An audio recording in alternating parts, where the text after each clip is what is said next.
Welcome to Financial Hub. In this video, I'm going to guide you on how to log into Trust Wallet.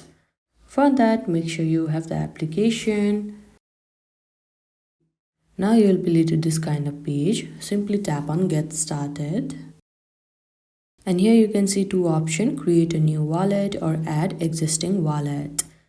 If you haven't created a new wallet, then you need to tap on the first option, but we are about to log in, so we will tap on the second one, add existing wallet.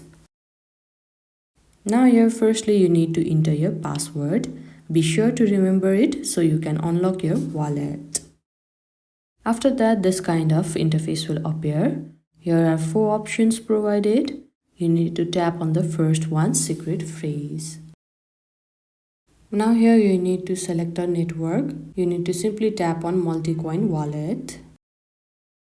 And here you need to enter the secret phrase that you have copied when you created your Trust Wallet account.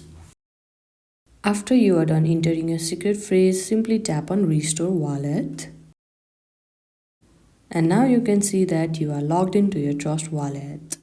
I hope you found this video helpful. Don't forget to like this video and subscribe our channel Financial Hub. Thank you.